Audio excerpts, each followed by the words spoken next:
پر اطمینان جب انسان کو ہو جاتا ہے میرا رب اللہ ہے، ربی اللہ، انسان کے لیے نہ کوئی کھٹکا، نہ کوئی خطرہ، نہ کوئی خوف، نہ کوئی حزن۔ جو کچھ ہو رہا ہے کس کے اذن سے ہو رہا ہے؟ اللہ کے اذن سے۔ اللہ کے اذن کے بغیر پتہ تک نہیں ہلتا۔ یہ کوئی اندھا بہرا مادہ نہیں ہے جس سے مجھے کوئی خوف ہو۔ اندھا بھینسا چلا آ رہا ہو اس سے تو ڈرنے کا ہر انسان کو ڈرنا چاہیے، نہ معلوم کس کو ٹکر مار دے۔ لیکن نہیں، اس کائنات کو چلانے والا ایک سمیع و بصیر خدا ہے، وہ جو میرا دوست ہے، میرا ولی ہے۔ اللہ ولی الذین آمنوا یخرجہم من الظلمات الی النور۔ اللہ اہل ایمان کا ولی ہے، ساتھی ہے، پشت پناہ ہے، مددگار ہے، حمایتی ہے۔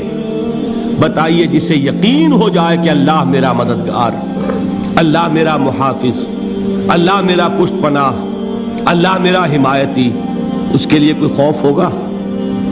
اس سے کوئی ڈر ہوگا؟ میں مثال دیا کرتا ہوں ایک بہت سادہ پنجاب کے دیہات کی۔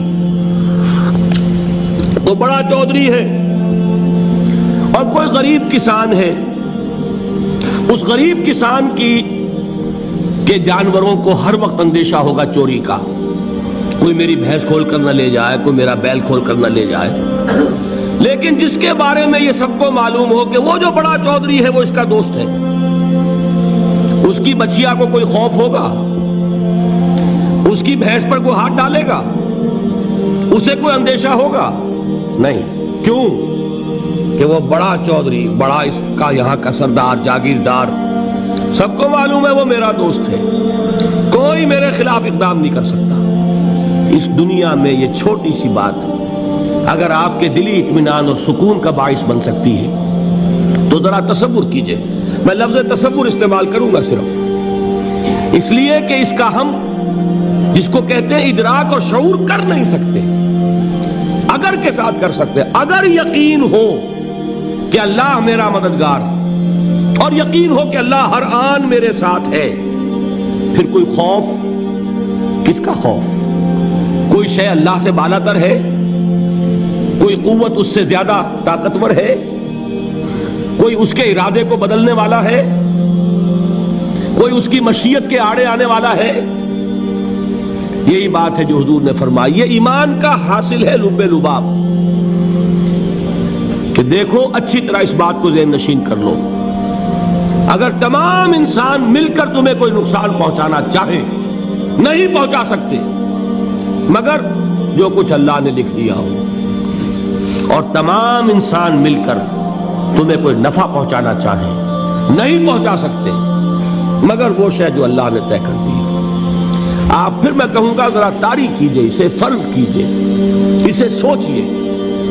اگر اس حدیث پر ہمارا دل ٹھکا ہوا ہو تو کسی سے ڈر ہوگا؟ یہ مجھے نقصان نہ پہنچا دے، یہ میری رپورٹ خراب نہ کر دے، یہ میری انکریمنٹ نہ رکوا دے، یہ میرا یہ نہ بگاڑ دے، یہ میرے یہ نقصان نہ پہنچا دے۔ اس کا ڈر، اس کا ڈر، اس کا خوف، اس کی خوشامد، اس کے لیے جا کر طرح طرح سے اپنی عزت نفس کو ذلیل کروانا اس کے سامنے، یہ سب کچھ کیوں کرتا ہے انسان؟ جب سمجھتا ہے کہ اس کے ہاتھ میں میرا کوئی نفع ہے، اس کے ہاتھ میں میرے لیے کوئی ضرر ہے، یہ مجھے کوئی غضب پہنچا سکتا ہے، یہ مجھے کوئی نقصان پہنچا سکتا ہے، یہ میرا کوئی کام بنا سکتا ہے، یہ میری کوئی ضرورت پوری کر سکتا ہے، اسی کا نام شرک ہے۔ جہاں آپ نے یہ سمجھا کہ غیر اللہ کے اندر کوئی طاقت موجود ہے، وہی شرک ہے۔ بتوں سے تجھ کو امیدیں، خدا سے نومیدی، مجھے بتا تو صحیح اور کافری کیا ہے؟ شرک تو یہ ہے جس پر بھی تمہیں یہ خیال ہے، کلمہ ہے یہ کلمہ سوم، لا حول ولا قوت الا باللہ، ذرا اس پر دل کو کبھی اگر آپ تصور کریں، پھر فرض کریں، دل ٹھک جائے اس پر، کوئی طاقت نہیں۔ یہی بات تھی جو شیخ عبد القادر جیلانی رحمۃ اللہ علیہ نے اپنی وصیت میں اپنے بچے سے کہی۔ 11ویں دینے والے ہیں، لیکن حضرت شیخ عبد القادر جیلانی کی وصیت اور تعلیمات کو کتنے لوگ ہیں کہ جانتے ہو؟ یہ جن مقامات تک پہنچے ہیں وہ کس چیز کی بدولت پہنچے ہیں؟ انہوں نے جو پیغام دیا وہ کیا تھا؟ اے میرے بچے، جس طریقے سے قرآن مجید میں حضرت لقمان کی نصیحتیں جو ہے نقل کر دی گئی ہیں، میں یہ عرض کروں گا بالفرض اگر قرآن حضرت عبد القادر جیلانی کے بعد نازل ہوا ہوتا تو شیخ عبد القادر کی یہ نصیحتیں بھی قرآن میں درج ہوتی۔ اتنی اونچی نصیحتیں ہیں۔ اے میرے بچے، اس حقیقت کو ذہن نشین کر لے، لا فاعل فی الحقیقت ولا مؤثر الا اللہ۔ اس کائنات میں نہ کوئی فاعل حقیقی ہے نہ مؤثر حقیقی ہے سوائے اللہ کے۔ کسی شے میں کوئی تاثیر نہیں اگر اللہ نہ چاہے۔ آگ جلا نہیں سکتی اگر اللہ نہ چاہے، پانی ڈبو نہیں سکتا اگر اللہ نہ چاہے، زہر ہلاک نہیں کر سکتا اگر اللہ نہ چاہے، کوئی چیز فائدہ نہیں پہنچا سکتی اگر اللہ نہ چاہے۔ تو در در پہ کیوں سر جھکاتے ہو؟ در در پر کیوں جبیں سائی کرتے ہو؟ سب کے سامنے کیوں ہاتھ پھیلاتے ہو؟ ایک اللہ سے مانگو، ایک اللہ کے سامنے زمین پر اپنی جبین رکھو۔ لا فاعل فی الحقیقت ولا مؤثر الا اللہ۔ نظر آتا ہے ہمیں کہ پانی پیاس بجھا دیتا ہے، پیاس بجھانے کی صلاحیت پانی میں نہیں ہے، اللہ کے اذن سے۔ کھانا بھوک مٹا دیتا ہے، بھوک مٹانے کی صلاحیت کھانے میں نہیں ہے، اذن رب میں۔ دیکھیے یہی یقین تھا حضرت موسیٰ علیہ السلام کا واقعہ یاد کیجئے۔ سامنے سمندر آ گیا ہے، قوم دیکھتی ہے پیچھے کہ گرد و غبار کا طوفان ہے۔ معلوم ہوا کہ فرعون اپنے لشکر سمیت آ گیا ہے۔ لشکر جب چلتا تھا تیز رفتاری کے ساتھ تو گرد و غبار کا جو طوفان اٹھتا تھا اس کا تصور کیجئے، اور لمحہ بلمحہ وہ قریب آ رہا ہے۔ پوری قوم نے کیا کہا ہے؟ اے موسیٰ انا لمدرکون، اے موسیٰ ہم کو پکڑے گئے۔ قرآن مجید نے تو یہاں وہ باتیں نہیں لکھی ہے، لیکن تورات میں یہ درج ہے کہ بنی اسرائیل جھگڑنے لگے، دست و گریبان ہو گئے موسیٰ کے ساتھ۔ موسیٰ ہمیں یہاں مروایا لا کر، اس سے تو ہم ہی بہتر تھے، وہاں کھانے کو ملتا تھا، زندگی تو تھی، بیگار ہم کر رہے تھے، موت تو نہیں تھی۔ اب جو کچھ ہوگا اس کا تصور کرو، جس طریقے سے ہمارے ٹکڑے اڑائے جائیں گے۔ تو لڑ رہے ہیں حضرت موسیٰ علیہ السلام سے، یہ تورات کی تفصیل ہے۔